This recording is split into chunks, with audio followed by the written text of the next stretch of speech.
Starting line up Timnas Indonesia tanpa Sandy Walsh dan Elkan Bagot. Dengan absennya Elkan Bagot di Piala AFF 2022 membuat Sintayong harus menyusun kembali susunan pemain Timnas Indonesia di Piala AFF 2022. Sebab Elkan merupakan pilar utama di lini belakang skuad Garuda. Dengan formasi 3-4-3, Nadeo Argawinata lebih diunggulkan ketimbang dua kiper lainnya, Syahrul Trisda dan Muhammad Riyadi. Performa Nadeo juga sangat konsisten pada level klub dan Timnas Indonesia. Tak ada yang perlu diragukan dari kemampuan kiper 25 tahun itu. Untuk 3 bek sejajar kemungkinan besar Sintayong akan memasang Jordi Amat dan Fahrudin sebagai pemain inti. Untuk 1 bek lainnya, memainkan Irianto untuk memberi banyak opsi bagi Sintayong. Sebab Irianto pandai memainkan banyak peran, dia bisa menjadi bek tengah dan gelandang secara bergantian. Skenarionya Irianto akan bermain sebagai bek tengah ketika Timnas Indonesia kehilangan bola. Sementara ketika menguasai bola, Irianto akan bergerak maju sebagai gelandang dan membuat Klok lebih leluasa membantu serangan. Sebenarnya masih ada Rizky Ridho dan Hansa Muyama yang bisa memainkan peran bek tengah. Namun dengan fleksibilitas Irianto, dia diunggulkan untuk jadi pemain inti. Untuk wingback kanan kemungkinan besar akan diisi oleh Sandy Walsh, namun Asnawi akan menjadi pilihan utama ketika Sandy Walsh masih di Belgia. Wingback kiri dipastikan milik Pratama Arhan sebab dirinya belum memiliki pengganti yang sepadan.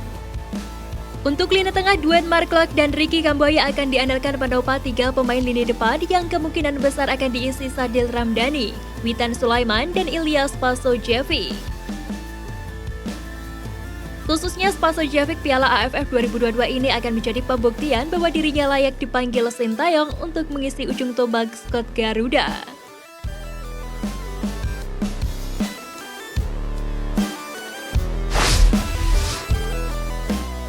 Dampak bergabungnya Rusia dan Belarus ke Asia.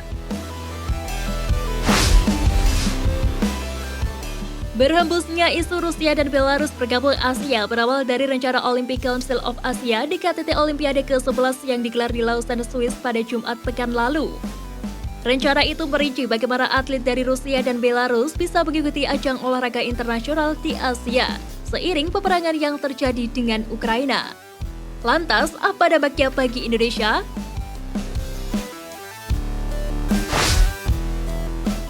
Pertama, persaingan sengit. Peta persaingan di kompetisi sepak bola Asia semakin sengit dengan datangnya Rusia dan Belarusia. Di tahun 2018 silam, Rusia bahkan mencapai babak perempat final. Sederet pemain ternama juga berkiprah di kompetisi elit Eropa termasuk Liga Inggris dan hal ini sangat berbahaya bagi pemain lokal Asia.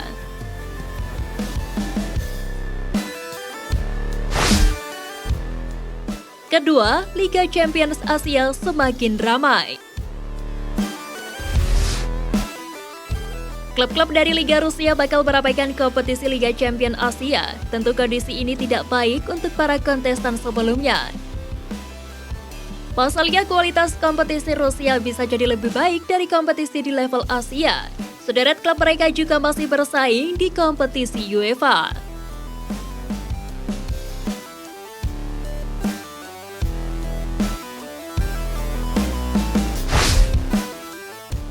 Ketiga, kekuatan baru Piala Asia.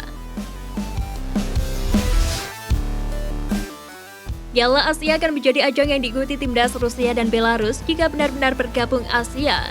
Kompetisi akan semakin sulit bagi para kontestan.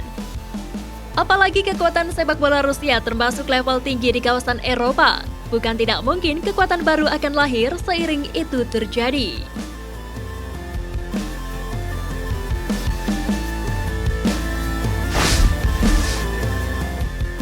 Teka-teki klub baru Egy Maulana Fikri.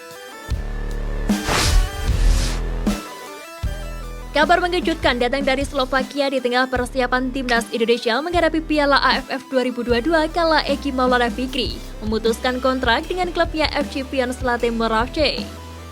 Kini nasib Egy pun dipertanyakan. Sebab karena telah berstatus tanpa klub alias bebas transfer, Egy Maulana Fikri pun kini bergabung tim lainnya secara cuma-cuma. Jika memilih kembali ke Indonesia, besar peluang Egy Maulana Fikri akan bergabung dengan klub ibu kota yakni Persija Jakarta.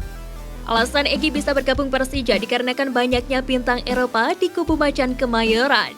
Selain itu, keberadaan sosok Thomas Doll menjadi daya tarik tersendiri baginya untuk bergabung. Secara teknis, Persija juga tengah membutuhkan penyerang baru seiring melembabnya para pemain lokal di lini serang. Apalagi Egy akan condong ke kubu Persija, mengingat macan Kemayoran menjadi salah satu klub tanah air yang diikutinya di media sosial Instagram. Selain itu, secara kultur, Egy tak asing dengan sepak bola ibu kota dengan pengalamannya yang pernah menimba ilmu di SKO Ragunan yang jebolannya banyak membela Persija. Jika memilih tetap abroad atau berkarir di luar negeri, besar kemungkinan Egy Maulana Fikri bermain di Liga Jepang atau Liga Korea Selatan. Potensi berlabuh di salah satu kompetisi tersebut sejatinya sudah ada sejak dirinya membela FK Senika beberapa waktu lalu. Bahkan di akhir kontraknya bersama FK Senika, David Balda selaku direktur secara belak-belakan menyebutkan ada beberapa klub Jepang dan Korea Selatan yang meminatinya. Jika memilih tetap abroad dan bermain di dua kompetisi itu, Egy akan mengikuti jejak kompatriotnya yakni Asnawi Mangkualam di Korea Selatan dan Pratama Arhan di Jepang. Selain itu, opsi abroad di Jepang dan Korea Selatan dianggap pilihan logis, mengingat kompetisi di dua negara ini merupakan salah satu kompetisi terbaik di benua Asia.